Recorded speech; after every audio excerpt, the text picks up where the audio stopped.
Well, hey everyone, welcome to another episode of the Heromakers Podcast. And I have to say, I'm very excited about our conversation today because we're going to talk about art and the power of art. And I used to be a good artist, when I was young. And my parents reminded me of this because I went home to visit them a couple of months ago, and they were pulling out all these pictures that I drew. And I was like, no way. I'm like, that was like a totally different person. Like somehow, and we're gonna have to ask our guest this. If you lose like your artistic ability, or if it's still there, if it's like riding a bike. Okay, here's my theory. Yeah. It's still there, Laurie. You just need to like actually pay attention to it. Right. It's like something you need to, it's like a bike. You have to ride the bike, right? You can't just be like, get on that bike, Laurie. Right. That's right. Yeah. I was a little bit like proud because I was like, wow, these aren't bad. And then I actually made my parents hang them up in one of their rooms. I was like, you guys gotta hang this. So they did. I think they were trying to placate me. But Ann, are you an artist? I have a Bachelor of Music. Okay. So you got that covered. Yeah. I'm a singer. Okay. So we're gonna ask our guests too if they engage with music, because as I was searching the website, I don't know if I saw that. So okay. So anyways, you guys, we're talking about our guests, but we're not introducing them. So welcome to the podcast, Matt Kaplan and Jeff Sparr. How are you two today? Oh, well, thank you. Doing great. Thanks for having us. Yeah, you're welcome. It's great to have you. And you guys started this amazing organization called PeaceLove. You're out in Rhode Island, but it looks like you're around the country. Are you global as well, or are you primarily in North America? Most of our programming is in the US and Canada, but we do have some programs in places like Jamaica. We do some work in the UK. So we're starting to branch out internationally.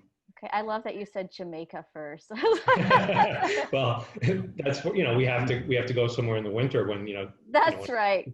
Winter's coming. Yeah. So, so you're going to tell us all about PeaceLove, but basically what you guys do is you use the arts to help people kind of process trauma, difficult emotions, kind of mental health issues, the power of, art to enter these sacred spaces, maybe I would call it. But okay, so why don't we start, Jeff, why don't you tell us a little bit about yourself, a little bit of your background, and then kind of leading up to the foundation of PeaceLove.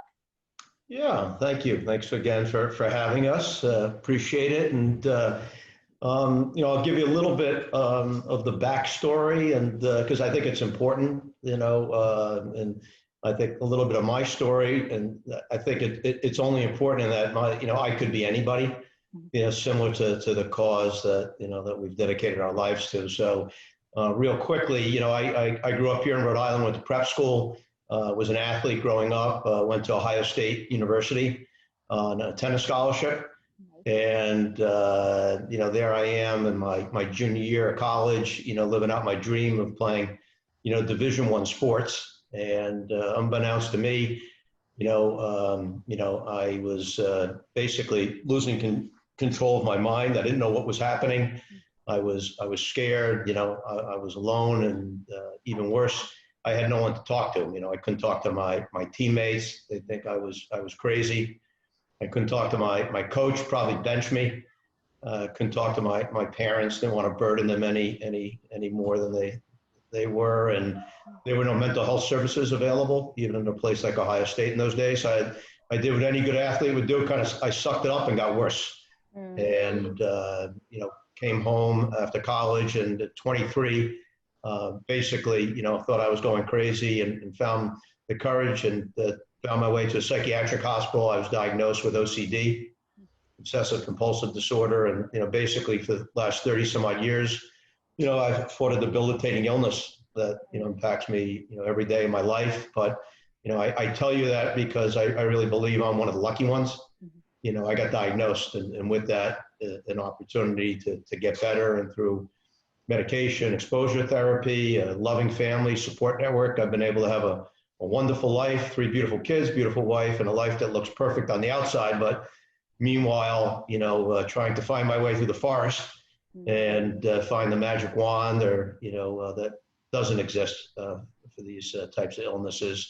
The rest of my story, you can't make up. I'm literally coming home from work one day, and somebody tells me that painting might be good for me, and I'd never painted a day in my life. but when you're desperate, you'll try anything. So I rerouted and went to the art supply store, and you're looking at the Forrest Gump of painting. Basically, I never stopped, and creativity literally, changed the course of my life. It gave me a sense of control that I think all mental illnesses rob you of, and gave me, invigorated my soul to have some peace of mind and be able to be in control and create. And then lastly, I was pretty good at it, which was a shock, because to this day I have no idea what I'm doing. And that in turn led to yet another improbable chapter in my life of becoming an artist. And people, I think they connected to my willingness to share my story and some of the pain I'm experiencing, and it found its way into galleries and the Grammys, Music Cares, and some private collections. And next thing you know, I basically said to myself, I paint, and it made me feel good. So I thought maybe it'd help somebody else. So I showed up on a children's psychiatric unit one day with a bag of supplies over my shoulder and started. And, so Jeff, is there a place where people can find your work online? yeah, I have a website that jeffreysparr.com. Unfortunately, I don't keep it up. Most of it is, I'll share because, with people through that, connect with me privately, but it's what got me to the party, as they say. You post a lot of art on your Instagram. Yeah, no, and on my social, Instagram and Facebook and LinkedIn, I'm very active, trying to talk the game that I'm painting, Yeah. Well, I love that you're sharing your story. And we had, so a couple weeks ago, we had on somebody who has dealt with anxiety and depression, and she launched an organization called I Still Run. And so she is using like running and fitness as a way for people to cope with like some of their mental health struggles. And and we were talking about the stigma behind mental health, and just like, why do so many people deal with it and nobody talks about it? Like, it's just, do you have a theory about that real quick, Jeff? I do. Before, yeah. I have a theory. The same theory I had, when we started 12 years ago. People, ask me today the same question then.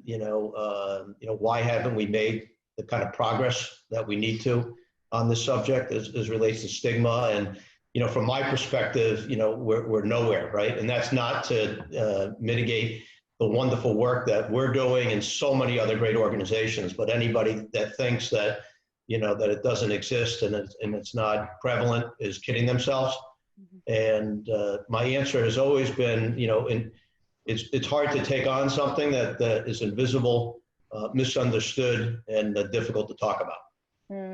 And that's what you're dealing with when you're talking about, mental health issues, and I think that's probably one of the reasons I think it's one of those last great social injustices that we haven't got our hands on, yet. Yeah. So. One thing I've been discovering doing this podcast on making of a hero is that it's when you actually admit or tell others of your struggles, the miraculous thing that happens that other people say, me too. You know what I mean? So in our isolation, we just tell ourselves like lies that I'm the only one, nobody understands, but when you actually take that risk, like you did, you actually find other people are like, oh my gosh, thank you, because me too. Yeah, you're dead on. If someone had told me, that just by getting up and sharing my story, that, it would have led to, some of the wonderful things that we're able to do today as an organization, who would have ever thought that, right?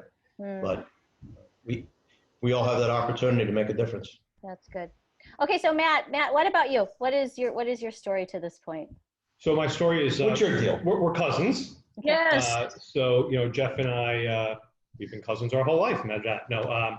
So out of college, Jeff had started a company and I went to work for him. And throughout, the first couple of years of working together, one thing that always struck me was, Jeff was very kind with his art. He made a lot of art. It made people feel good, and he would give it to people. He would give it away for free most of the time. And I told him that was kind of a shitty plan for his art career if he want, so I apologize for swearing.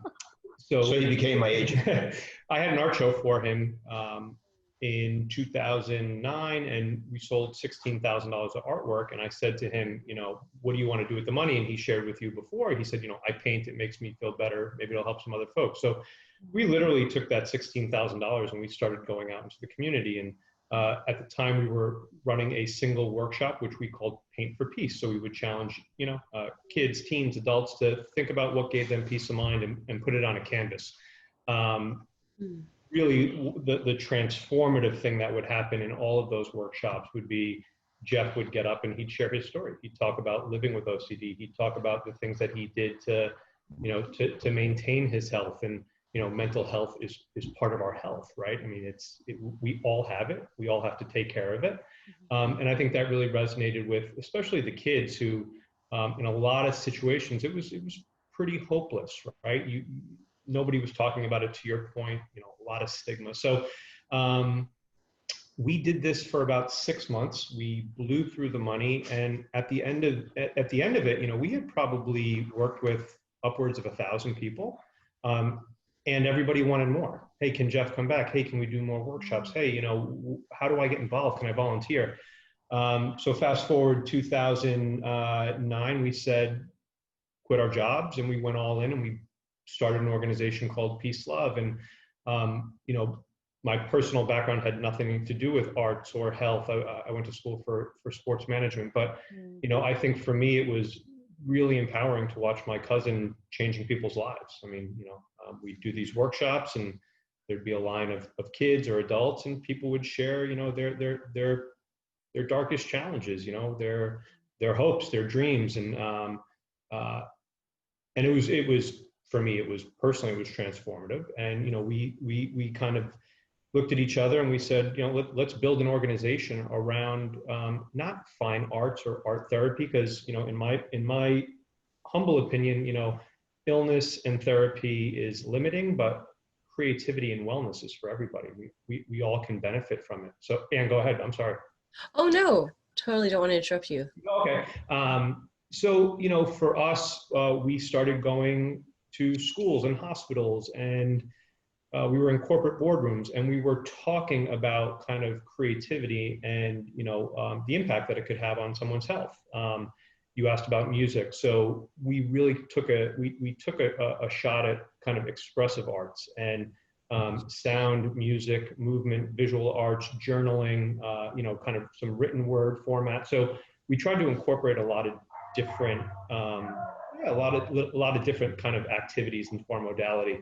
And for 5 years, we went around the country. We were the direct service provider. We had a small team of about 4 folks. And I think over the course of those 4 years, we impacted about 20,000 folks, but it wasn't scalable. I mean, this guy had a big dream. He wanted to reach millions of people. He wanted to play a role in kind of changing the conversation around mental health and literally helping millions of people find peace of mind. So we kind of looked at each other in 2014 and said, how do we scale this? Like, how do we get this to more people? And at the time, CVS Health, which is in our backyard here in Rhode Island, was one of our biggest partners, one of the earliest people that believed in us.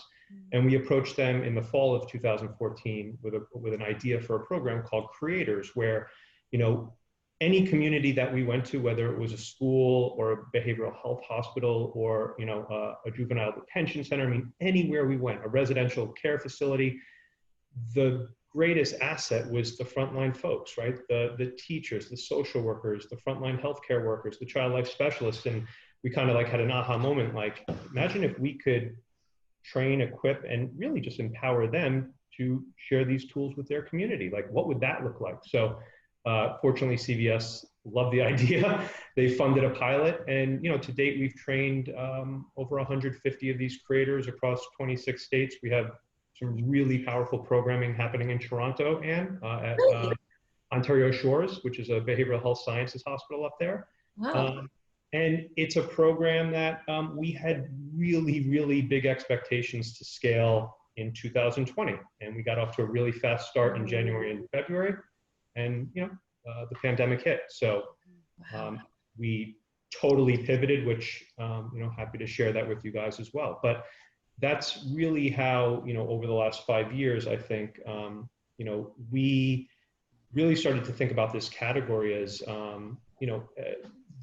the emotional wellness category is this massive category. It's really approachable. It's, expressive arts. For us, it's not every single person on this phone is a creative being. We all have it in us. It's not about the product. It's not about, is it good? Is it bad? It's about the process, right? If you get something rewarding out of that process, that's a success for us, right? So for us, it is about the process. It's never about the product, and it's always done in a judgment-free way, right? We allow people to explore those emotions in a safe way, oftentimes in a celebratory way. We have a little bit of fun. Sometimes we have a lot of fun, right? So I think when you talk about mental health and when you talk about mental health and wellness, a lot of times you have to endure discomfort to reduce the discomfort that you're already dealing with. And our approach is bring a little bit more joy to that journey, right? Because it can be fun. It can be fun to hang out with peers. It can be fun to get things off your chest and share and talk. And that's, I think that's how you make big gains. That's awesome. It's so cool how you guys I feel like you guys are really focusing on your strengths, and that's awesome. I was checking out your website, and you were talking about your support and your community and your family, and I noticed that there's like somebody Sparr who is the event coordinator, and then you have a data guru. Our data guru, yeah. Your data guru and your cousins. So I'm like, you have to do that. You want to talk about the data guru first? Well,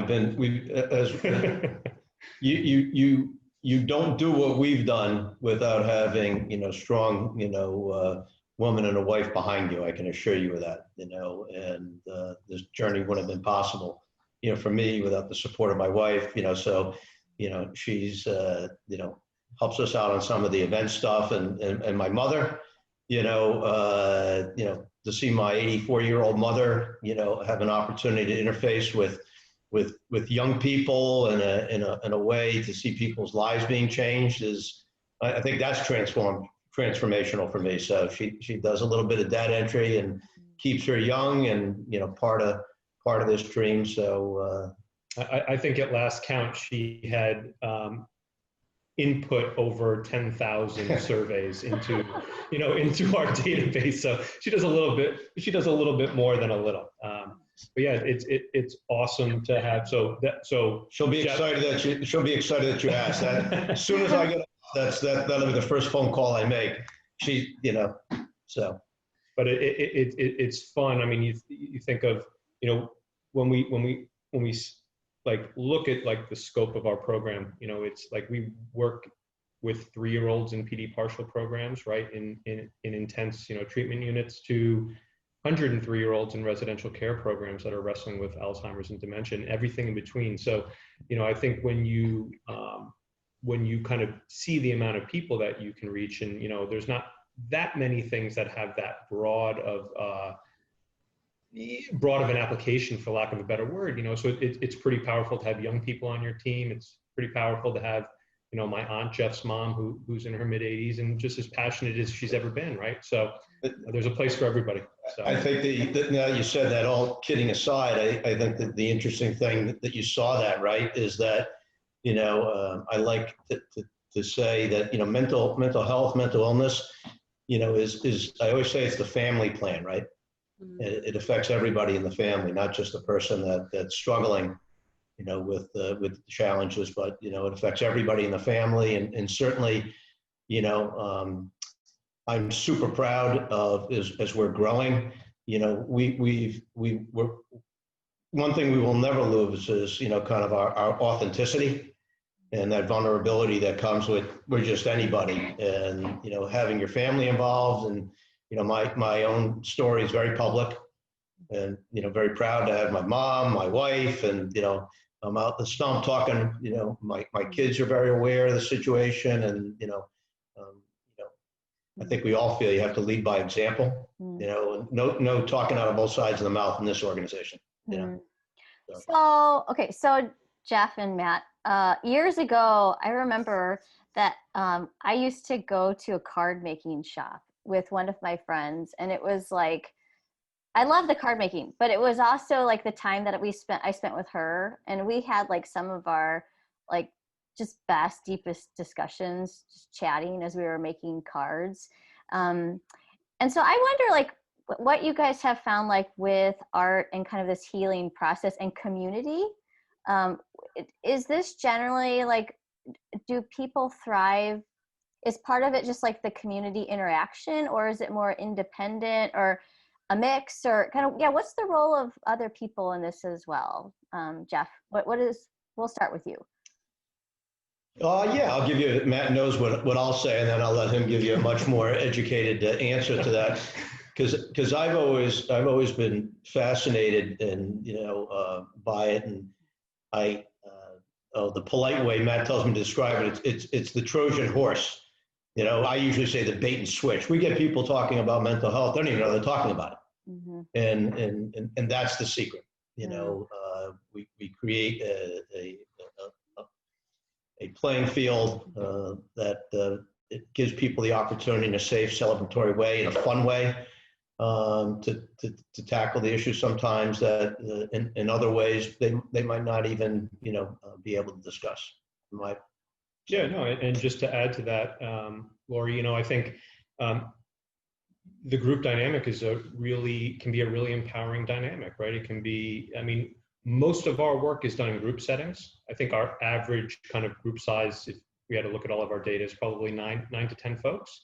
But when we talk about stigma, there's like the societal stigma, there's the individual stigma that we put on ourselves. But when you bring people together, people do want to share, right? They want to talk about these things. And to your point, Ann, it's like, me too. Like, who doesn't struggle with their brain, right? Who doesn't, experience anxiety and tension and stress and, in some, much more severe things. But especially in this current moment, right? It's really challenging. We all have a lot of emotions that if we're given permission to unpack them, like in a safe, a lot of like spaces is kind of, a big buzzword these, but safe space is just creating the ground rules for, respecting each other, supporting each other, creating together. There's no expectation. Our classes, our workshops, they are low pressure,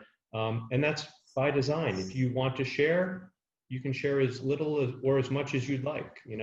So I think the community component of bringing people together and making art or creating together, Laurie, that's the magic, right? That's what feels good. That's what, and it doesn't matter in our case, it doesn't matter, how beautiful that card is or not. And we often say that, after a workshop, say there's 12 people in the workshop, we tell people that, hey, if you want to take your art with you, because, it's going to be a great reminder for you, you can take it home and put it on your wall. But if you want to put it in the metal recycling bin, AKA the trash, because you got everything you needed out of that experience, and it's 50-50. 50% of people will take it. 50% of people will say, hey, that felt great. And, they don't need the piece of art to remind them of how powerful the experience was. So, it's always amazing when people support each other. I think that's how we make a lot of progress. Oh, that's amazing. Because I was just thinking as you were talking that it's not just the event, which is amazing and very powerful all by itself, but just the fact you can actually take it home and remember, and you're like, or like, hey, that felt good.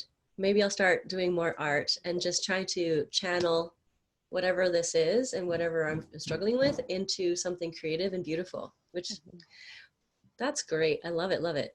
I don't know if you had a chance to go check out our website, heromakers.com, but as you were talking, I was just thinking about the hero trait of suffering well.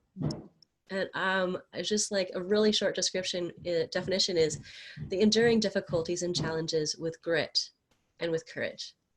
And so I just think that applies to you guys. Like, you have a choice. Everybody has a choice you struggle, you have challenges, you can either handle it extremely poorly or you can extremely well and with generosity. You know what I mean? Yeah. So that one hits home with me, certainly. You know, the term I use, I always say, you know, I describe my life as not despite, but because. You know, and that's reframing.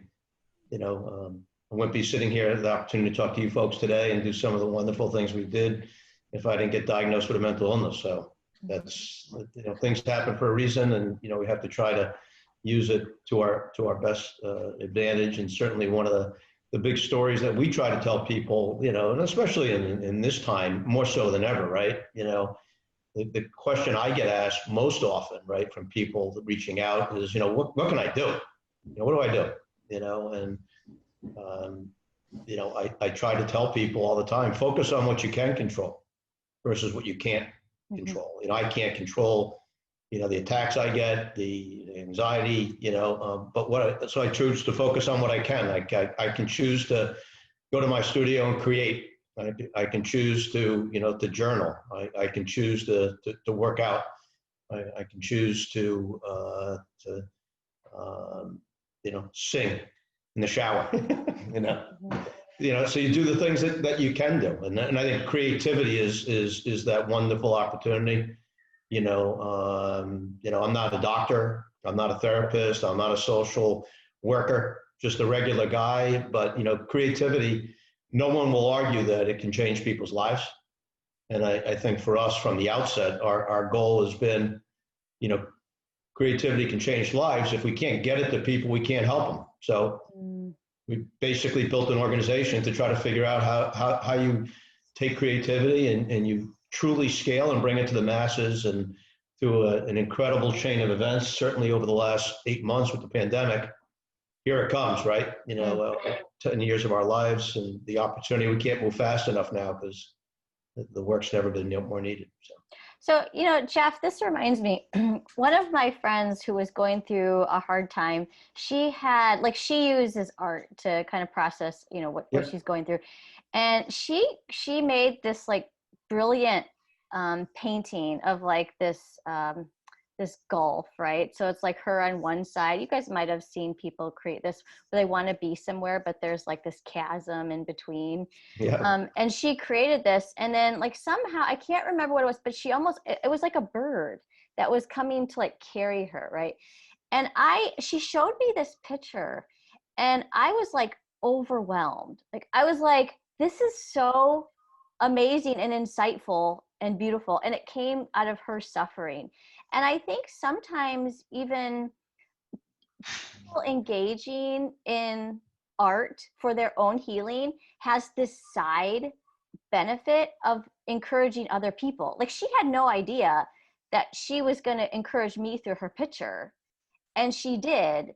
And so Matt, maybe I'll ask you, Matt, or either of you, because you're both brilliant. But what is, you know, how can people who are in a place of, you know, suffering, how can they think of like beyond even this moment and like the gift that they can offer to other people through their suffering? What do you think about, Matt? What do you think about that? It's a beautiful question. And I mean, I watch him, you know, I've watched him do that for years, right? Where you might not have the words, you might not be able to get it out verbally, but you can put it on paper, you can put it on canvas, you can, you know, and that can be totally game changing, to your point, for the individual that creates it, and, you know, for the people that view it and or participate in that process. I mean, it opens up a lot of doors, right? In a really kind of safe way. And, you know, if you asked your friend, right, like, my guess is you probably didn't interpret that piece. It had kind of that wow effect on you, like, wow, that's powerful. But when you ask somebody, we never judge somebody's work. It's never like, oh, you used black, you must feel depressed, or oh, you used red, you must feel angry. It's, can you tell me why you use those colors, or what does this mean? Or, you know, a lot of I mean, the artist is the only person that can tell you what that means. And sometimes it can run the gamut of emotions. But to answer your question, I mean, I think that's the beauty of self-expression. I think that, and we see it, I have seen countless transformations, right? Not only in somebody validating that person's story, but having a conversation around it, right? And that's 9 times out of 10, right? I feel that way too, or I've been there too. You're not alone. It's okay. Like, it's just a really beautiful bridge to, to help heal, like to help encourage each other, to help. So, he's living proof of that. Tell your story about, your story, 1,000 stories. Yeah, no, we've seen it in so many times. There isn't a workshop, a class I go in that I don't see it. It's universal. I think the wonderful thing about, I think creativity is something that we all can do. There's a lot of things that we all can't do. Creativity is something everybody has the ability to access. And if we can get them to do it, it can provide, relief and peace of mind in ways that can be transformational. What your friend probably experienced, that you saw it on both sides. It's a beautiful story, right? Yeah. Yeah. She had it on her side, and I would argue that you were the recipient of that on the other side. How wonderful is that? Those were two lives changed, right? Yeah. And I find that, yeah. So Jeff, do you ever have people who are hesitant to even start this process? Maybe they feel like it's selfish, or they should, like how do you maybe even help them to start? Yeah, I have fun with that. When I teach workshops myself, I have a lot of fun. That's one of the ways laughter is a wonderful way to get at a very tough subject. And, there's always a couple people that, I'm not painting, I'm not doing this, I'm not, that's the one I'm going after, and they'll paint every time, at the time, one time I was in an advanced Alzheimer unit, they didn't think it could be done. And I said, I'm going there, and I had this 90-year-old woman, I'm not painting, and she painted, everybody, and it's funny, we see it with teenagers. I love every age group. I love the cool teenagers, especially the boys. I'm not painting, I'm not cool. We're too cool for that, right? We ain't doing that. At the end of the class, they're carrying their paintings out because they're so proud of it, like they're Picassos. It humanizes everybody. But the hardest thing to do is to start. And you're just reminding me of one of the things that I use is the best example is a blank canvas, right? Usually I would have one, I'd hold it up if I'm teaching, right? I'd hold up a blank canvas, and which has become very very important in the context of our work. And many years ago, a famous artist told me that the thing he was most scared of was a blank canvas. And that struck me as odd, right? And I said, how is that? He says, the toughest thing to do is to get started. And, I think in life, most people won't do what they can do, what they want to do, what they aspire to do, what they want to try to do, because they're scared to start, and that's my life, right? I wasn't scared to try something, and look where it led me. So I encourage people all the time, start, it's the hardest thing. So when you were just talking, I just was reminded of a friend of mine who is also an artist. And it just really increased her self-awareness because she actually drew herself every day, her own face. At the end of the day, she'd draw herself and then she'd go, I was sad today. But it was only after she drew her own picture and looked at her own drawing of herself. So I feel like what you're doing is just kind of just helping people see themselves through their art. Yeah, and I couldn't agree more. And everybody can do it. There isn't a class I go in. If I had you two guys in a class, I guarantee you I could take one of your paintings, give it a cool name, and probably sell it, right? Let's try it, Jeff. Everybody can do it. That's the biggest con job in the world out there. That everybody has it, and it's no matter what it is, good, bad. It's all beautiful. It's all in the process and the creation. So. That's so good. Well, I have a friend who, it was the same friend I did the class with, but she was a big artist. So she had a whole studio in her attic. And at the time she was doing, I think she was doing editing work or something like that. She decided, and her art was it was very therapeutic for her. Like she was using it to process a lot of things. And then she eventually went back to school. And then now she's an art therapist down in Texas. And like it's just incredible the way that she's now like caring for other people as well. So it just kind of goes back to that reciprocal thing. But I'm wondering, okay, so now that we're in COVID times here, we've been in like 9 months of it. Have you guys like shifted to like all virtual classes, or how are you doing your teaching now? How are your creators doing their teaching too? Yeah, so I would say our creators, probably 80% of them are not at work, unless they're a frontline healthcare worker or an essential worker, which probably 20-25% of them are. So we still have folks that are delivering workshops in person. Most of those folks are delivering workshops virtually via Zoom and or other video platforms. What we decided to do in April was we took all of our resource and kind of all of our talent, and we put it into what we call the virtual class offering. So where our creators workshops are typically 60 to 90 minutes, done typically again in group settings. We wanted to try to make our work a little bit more accessible. So we developed a group of 6 classes that are average 20 to 24 minutes. And we made it accessible. They're on demand. It's pre-recorded. Somebody within the organization can like moderate these so that we can still kind of create the safe space and encourage conversations. But it's been pretty incredible. So we onboarded about nine partners in the soft launch, and we're ready to release kind of the next version of that, probably first of next year.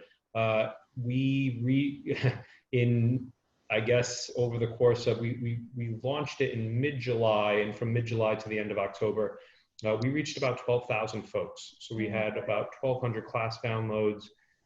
We worked with Mass General Hospital, their Physicians Wellness Initiative, so that the physicians themselves who are experiencing incredible stress and anxiety, especially given the work they do, and that's a whole nother conversation, but we wanted to make sure that these folks had the opportunity to take care of themselves, right? Had a self-care kind of modality. And what we found is that, not only are they doing it for themselves, but they're involving their family, and it's a very healing process. We're doing a lot of work in the behavioral health space with teens. We partner with the YMCA, one of the biggest alliances here in Massachusetts, who is using the virtual classes in a lot of different settings, school settings, trauma-based settings, and right down the line. So it's been a really amazing experience. I think we've kind of lifted the ceiling on the amount of people we can reach. And that is the beauty of the virtual space, right? I think if you can put good content out there that can help people feel better, especially right now, it can be incredibly valuable, right? But it has to be approachable when you're talking about mental health and emotional wellness, right? It has to be affordable too, because we're struggling, organizations are struggling financially, individuals are struggling financially. So, it's a privilege, but it's also an obligation, right? How do we get tools to folks that can just make them feel better in that moment, or maybe be the start of a wellness habit, right? Hey, I like that. Like maybe I don't love to get up at 6 a.m. and jog every morning, but I do it, right? Or maybe I don't, maybe I do yoga every day, or I meditate every day. And we kind of look at our modality as similar, right? If we can give people tools and they can form a wellness habit around creativity, and it lifts them up and it allows them to share what they're going through, it's a success. So well, and I think that's a sign of like just a really healthy entrepreneurial spirit too, that something, you guys had these great plans, right, in January, February for growth, and then we have this pandemic, but you were able to kind of take your plan, say, okay, well, how can we pivot this? And then so you didn't like shy away from the moment, like you pressed into the moment. which is amazing. So Jeff, one more question before we wrap up here. As you look back on, the past, 11 years of this organization, is 11 years, right? 2009. Yeah, 12 maybe. Okay. So Feels like 50. Says a true entrepreneur. As you look back though, over the past 12 years, what are you most proud of? Just kind of reflect back on the lives you've impacted, and we'd love to hear your thoughts on that. Yeah, I mean, I have two trains of thought. One is, on a personal level, obviously proud. People say very nice things. They think it's courageous to talk so publicly about, your personal struggles. And I don't even think twice about it. I'm proud of what I've been able to, accomplish. But, knowing what my illness is, I have the doubter's disease. And what is courageous is to take on your demons, every moment of the day, on this path and this journey of uncertainty, for something that you think is bigger than you. And so I think, certainly, proud of that. And, if I hadn't had this guy by my side, none of this happens. So, it's a team effort. And looking back just on the journey, it's amazing how it's come full circle, right? I mean, the dream was always to get it to millions of people, to really make a difference.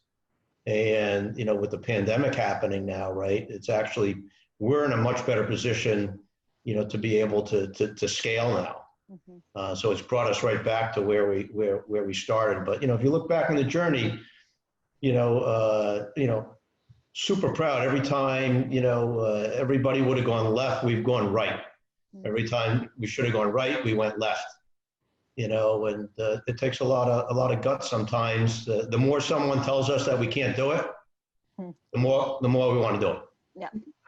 So I think we're super proud of that, and landing in a place now.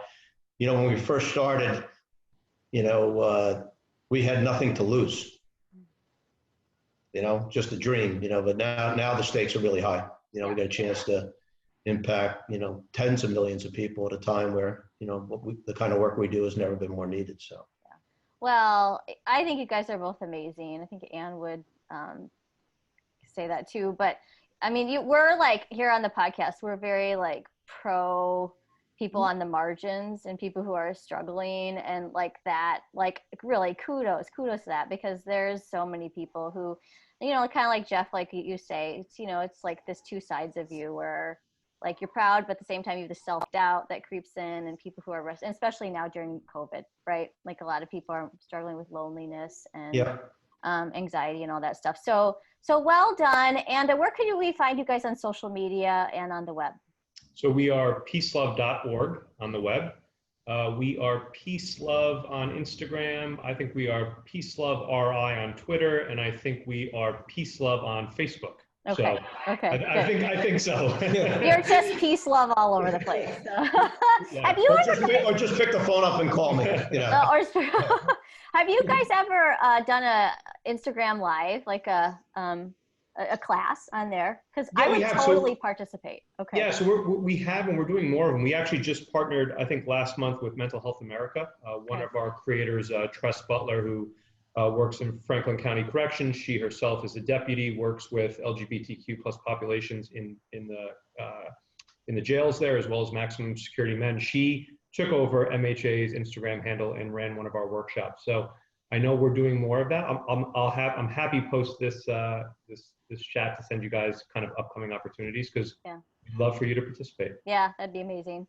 Awesome. Well, thank you guys for joining us on the podcast. It was great to have you. And thank you guys for listening to another episode of the podcast. I'm going to say it like I say it all the time. If you guys love us, give us 5 stars and help us spread the word. And we'll see you guys next time.